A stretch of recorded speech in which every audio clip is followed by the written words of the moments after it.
Hello everyone, welcome to our channel all exam preparation. तो students, actually क्या है कि मेरे पास आपकी क्वेरीज आ रही थी, कमेंट्स आ रहे थे, मैसेजेस आ रहे थे कि सर आप प्लीज़ बताएं कि हमारा जो पेपर होने वाला है 13 मार्च को, तो वो जो पिछली बार हुआ था, है ना, 2017 में हुआ था आपका एग्ज़ाम एक्चुअली, देखो है ना। तो उसमें क्या कट ऑफ रही थी, उस हिसाब से हम तैयारी करें, है ना। क्या सेफ स्कोर रहेगा ये भी बता दीजिए, है। और पेपर का लेवल क्या था जो उस टाइम जो आपका एग्ज़ाम हुआ था 2017 में, है ना। तो आपका उस पेपर का लेवल क्या था, एंड टाइपिंग कब करें। सबसे मेन क्वेश्चन ये है कि टाइपिंग कब करें सर, अभी करें बाद में करें, क्योंकि टाइम बहुत कम बचा है। ठीक है, एग्जाम में रिटन टेस्ट पे फोकस करें या टाइपिंग पे फोकस करें, तो हम टोटली कंफ्यूज हो चुके हैं। ठीक है, और कितना टाइम मिलेगा आपको। ठीक है, जैसे आपका एग्जाम हो जाएगा रिटन, तो उसके बाद आपको कितना टाइम मिलेगा कि आप टाइपिंग टेस्ट उसमें कर सकेंगे। ठीक है, तो जितने भी क्वेश्चन हैं, आपके डाउट्स हैं, वो इस वीडियो में आपके पूरे क्लियर हो जाएंगे टोटल। उसके बाद आपको डाउट ही रहेगा कि क्या सेफ स्कोर रहेगा, पेपर का लेवल क्या था। ठीक है, तो वीडियो को स्टार्ट करने से पहले प्लीज़ आप चैनल को सब्सक्राइब कर ले। ठीक है, और बेल आइकन जरूर दबा दे ताकि ऐसी वीडियोस हैं जो आपको मिल जाए। एंड लाइक एंड शेयर जरूर कर देना फ्रेंड्स। ठीक है, लाइक एंड शेयर कर देना। टेलीग्राम चैनल को भी ज्वाइन कर लो। ठीक है, ये एक भी चैनल लिख देना तो सारी पीडीएफ से आपको मिल जाएगी। ठीक है, और मेन चीज़ क्या है कि इसमें आपको पीडीएफ भी दिखाऊंगा मैं आपको कि आपका पेपर का लेवल क्या था, जो ऑफिशियल पेपर आया था 2017 में आपका, है ना। तो पूरी डिस्कस करते हैं। देखो देखो फ्रेंड्स, पर ये देखो कि आपका 19 जून 2017 को नोटिफिकेशन आया था। ठीक है, क्या आया था नोटिस कि जो आपका एग्ज़ाम है 23 जुलाई को होने वाला है। 2017 को 23 जुलाई संडे को हुआ था। 23 जुलाई 2017 को हुआ था ये एग्ज़ाम। ठीक है, 23 जुलाई संडे को हुआ था। ठीक है, नोटिस आया था ये। आप देखो मेन चीज़ क्या है, देखो फ्रेंड्स, उसके एक दिन बाद ही आपका आंसर की आ जाती है। एक दिन बाद ही आपकी आंसर की आ जाती है। ठीक है, एक दिन बाद ही। आपको डेट दिख रही है, 23 हुआ था 23/7/2017 को, 23 जुलाई को आपका एग्ज़ाम हुआ। ठीक है, उसके एक दिन बाद ही आपके आंसर की आ गई। ठीक है, आंसर की आगे देखो। अब देखो, अब मेन चीज़ क्या है फ्रेंड्स, अब ये क्या लिखा है, 1 सितंबर को आपका आ गया था रिजल्ट। जो देखो लिखा है ना, it is notified to all concern that result of the written test for recruitment और to the post of LDC 2017 held on 23 July 2017। तो उसका जो है रिजल्ट है वो डिक्लेयर हो चुका है। ठीक है, और जो कट ऑफ्स है वो आपके सामने नॉन TSP एरिया की कि मेल की 163 गई थी, फीमेल की भी सेम गई थी। OBC SB से NCL 157 सेम, SC ST की 142 142 मेल फीमेल की सेम गई थी। ठीक है, और जो वैकेंसीज की बात करेंगे तब के टाइम की 17 और 26 थी। उसमें नॉन TSP से TSP की थी 1647, है ना, एंड TSP की थी 79। अब देखो मैं आपको मेन चीज़ क्या बता रहा हूँ कि आपका 23 जुलाई को तो एग्ज़ाम हुआ था। 23 जुलाई को एग्ज़ाम हुआ था और एक दिन बाद ही आपके आंसर की आ गई थी। ठीक है, एक दिन बाद ही आंसर की आ गई थी। तो आपको गैप कितना मिला इसके अंदर और रिजल्ट और उसके वेट उसमें, समझ रहे हो। तो 23 जुलाई, अगस्त, सितंबर। तो अब ये मान लो कि आपके पास लगभग 1.5 महीने के अंदर अंदर, 1.5 महीना भी नहीं हुआ, देखो फ्रेंड्स, 1.5 महीना भी नहीं हुआ, 1 महीने के बाद ही थोड़ा 10 दिन एक्स्ट्रा मान लो, उसी में आपका रिजल्ट आ गया। समझ रहे हो। तो रिजल्ट तो उतना लेट आएगा नहीं, रिजल्ट जल्दी आएगा। जैसे 17 में होता वैसे ही अभी होगा, है ना। अगर कोई ऐसे कोरोना का कोई पंगा ना हो, है ना। बाकी रिजल्ट मुझे लग रहा है जल्दी आएगा जैसे इस टाइम आया है। तो 1-1.5 महीने के अंदर अंदर आपका रिजल्ट आ जाएगा। तो आपको वेट नहीं करना है, समझ रहे हो। इस ड्यूरेशन में आपको वेट नहीं करना है कि सर जब रिजल्ट आएगा तभी मैं टाइपिंग करूँ। समझ रहे हो मेरी बात, है ना। तो आपको करना क्या है कि आपका जब आप ये हो जाएगा आपका एग्ज़ाम, जैसे आपका 13 मार्च को एग्जाम हो जाएगा, तो 14 मार्च को आपके आंसर की आ जाएगी। तो सबको पढ़ना क्या कि आपको आंसर मिला लेने। तो आपका जैसा भी स्कोर बनेगा, है ना, उस हिसाब से आप अपनी टाइपिंग स्टार्ट कर देना। समझ रहे हो, है ना। अब ये तो मैं नहीं बता सकता कि कट ऑफ क्या रहेगा, ये क्या रहेगा, वो तो बाद की बात करेंगे, अभी डिस्कस करेंगे।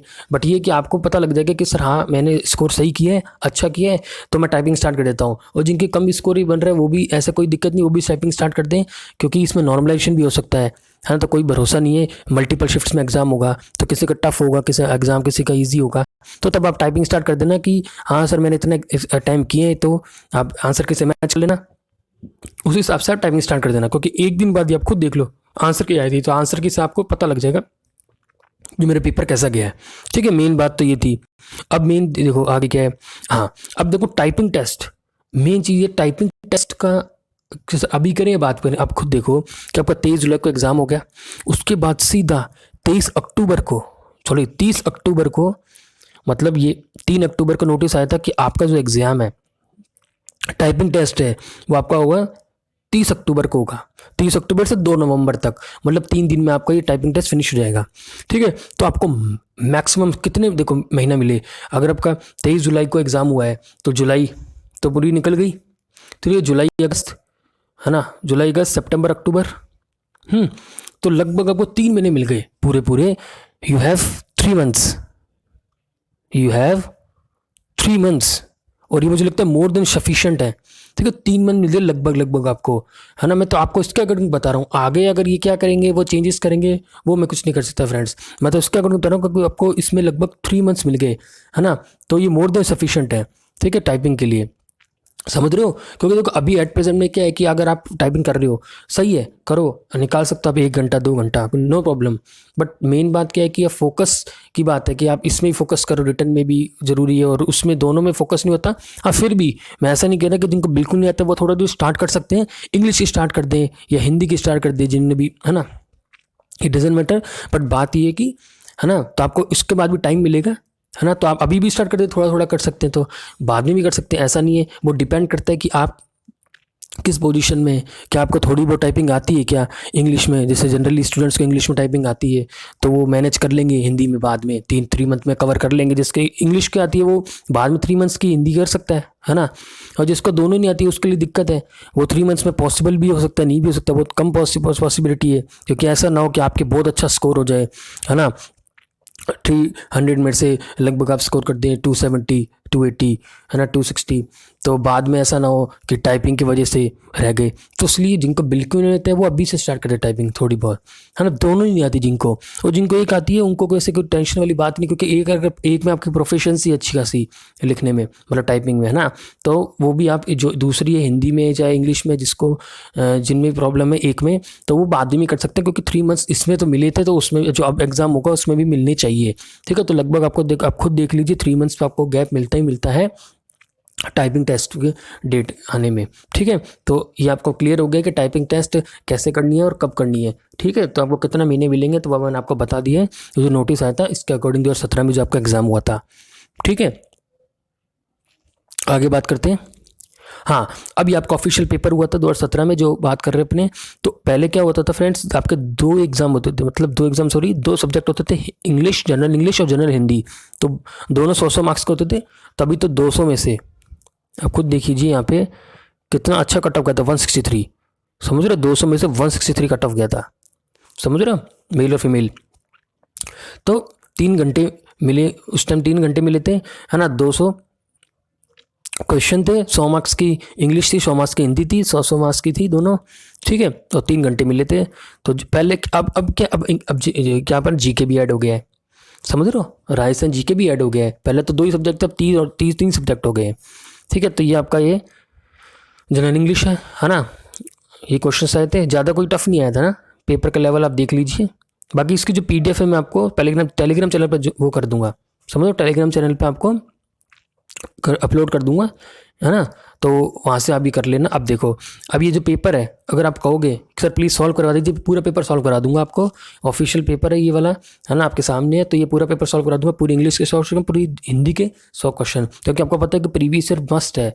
ठीक है, अगर आपको कोई भी एग्जाम की तैयारी करनी है तो आपको प्रीवियस ईयर पहले पढ़ के ही जाने हैं। ठीक है, ये मैंडेटरी है, कंपलसरी है कि प्रीवियस ईयर आपको आना ही चाहिए।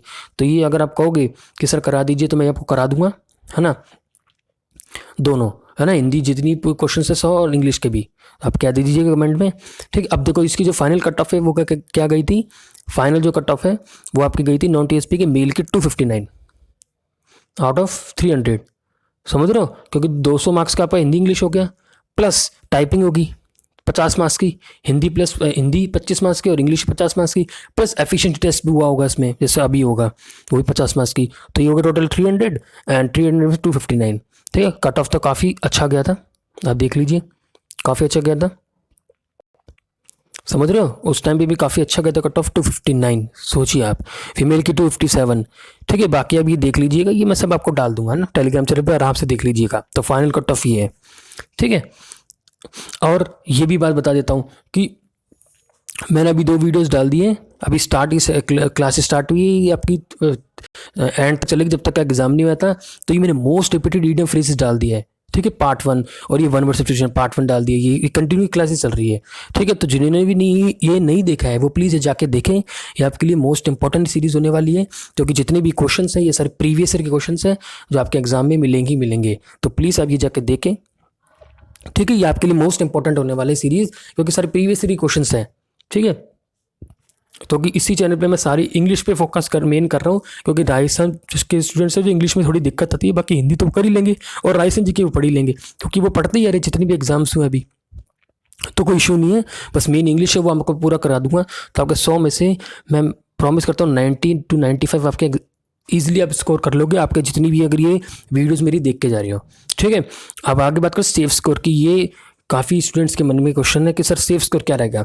देखो फ्रेंड्स, मेन चीज़ ये सेफ स्कोर मैं आपको बता तो दूं, बट बात ये है कि देखो, पहली बात तो क्या है कि सेफ स्कोर आपके पेपर के लेवल पे डिपेंड करेगा, पेपर के लेवल पे। जैसे मैंने आपको दिखाया अभी जो 17 में जो एग्ज़ाम हुआ था आपका, तो उसका पेपर का लेवल इतना कोई खास नहीं था, बिल्कुल आसान इजी लेवल था, तभी स्कोर अच्छा हो गया। देखो 200 में से है ना काफ़ी स्कोर कर रहे हैं, और ओवरऑल 300 में से 260 स्कोर कर रहे हैं। तो अभी पेपर के लेवल पे डिपेंड करेगा। ठीक है, नॉर्मलाइजेशन पे डिपेंड करेगा, क्योंकि मल्टीपल शिफ्ट्स में एग्जाम हुआ। अगर स्टूडेंट्स ने काफ़ी फॉर्म भरे हैं, स्टूडेंट्स मतलब इसके काफ़ी स्टूडेंट्स हैं, तो मल्टीपल शिफ्ट्स में एग्जाम होने जरूर हो गई होगा, तो नॉर्मलाइजेशन होगा। तो उसमें क्या है कि कोई पेपर ईजी आएगा, कोई पेपर हार्ड आएगा, तो it depends on it will depend on level of paper. वो डिपेंड करेगा लेवल ऑफ पेपर, पेपर का लेवल क्या है। ठीक है, उस पर डिपेंड करेगा कि सेफ स्कोर क्या है। आप के लिए मैं बता दूं कि आपको सेफ स्कोर जैसा कोई सोचना ही नहीं है, आपको बस ये सोचना है कि मुझे टॉप करना है। समझ रहे हो, आपको क्या सोचना है, मुझे बस टॉप करना है। आप ये ना सोचिए कि सर मैं एससी कैटेगरी से हूँ, एसटी से हूँ, ठीक है, तो मेरे लिए कितना स्कोर होगा। ठीक है, मैं ओबीसी से हूँ, तो आप इस कैटेगरी को तो हटा दीजिए। आपके ये मन में नहीं आना चाहिए सर मुझे इतने, मैं इससे हूँ तो मुझे इस कैटेगरी से तो मुझे कितना स्कोर लाना पड़ेगा। ठीक है, तो ये सब आप भूल जाइए। आपको बस ये सोचना है कि मुझे टॉप करना है, मुझे मैक्सिमम से मैक्सिमम स्कोर करना है। समझ रहे हो, क्योंकि देखो अगर आप यहीं अभी ये सोच लोगे कि सर प्लीज़ सेफ स्कोर बता दीजिए, ठीक है, और बाय चांस वो सेफ स्कोर से आप ले आए आप, और जो कट ऑफ है वो उससे आप 4-5 नंबर ज़्यादा ही लाए हो, है ना। अब टाइपिंग करोगे, बाय चांस टाइपिंग पे क्वालिफाइंग होता है, उसके मार्क्स तो जुड़ेंगे टाइपिंग के, उसमें आप ज़्यादा नहीं ला पाए।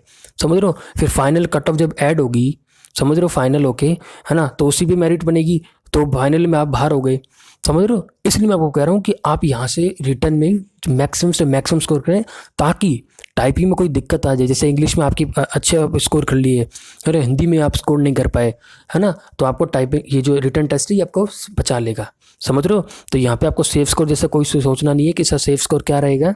ठीक है, फिर भी मेरे हिसाब से आप टारगेट अच्छा से अच्छा लेके चलें, है ना, 260-270 प्लस, क्योंकि इस बार क्या है कि टाइम भी काफ़ी मिल गया है स्टूडेंट्स को, तो वो अच्छी तैयारी कर रहे होंगे। बस एक इंग्लिश ऐड हुई है तो वो कंपटीशन में रहेगा, है ना। ज़्यादा इसका हार्ड पेपर तो आता नहीं है, बाकी मैं आपको इंग्लिश करा दूंगा।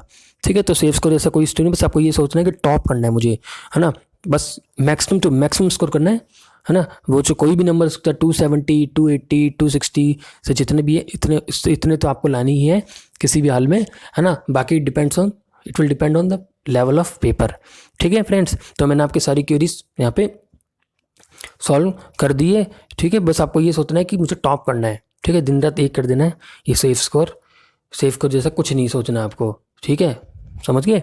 तो आई होप आपको कुछ सारी क्वेरीज क्लियर होगी, सारे डाउट्स जो आपके क्लियर हो गए होंगे हैं। और अगर वीडियो को पसंद है तो प्लीज़ लाइक कर देना, शेयर कर देना, चैनल को सब्सक्राइब कर लो। ठीक है, और टेलीग्राम चैनल को ज्वाइन कर लो। ये जो PDF है मैं आपको उसमें डाल दूंगा, तो आप आराम से देख लेना। और जो आपका ये ऑफिशियल पेपर है, ये आपका जो पेपर है ये भी बता दीजिए प्लीज़ कि आपको सर सॉल्व करवा दीजिए सर प्लीज़, ये है ना, तो मैं सॉल्व करवा दूंगा। ठीक है, सो आज के लिए इतना ही। Thank you so much. जय हिंद, वंदे मातरम।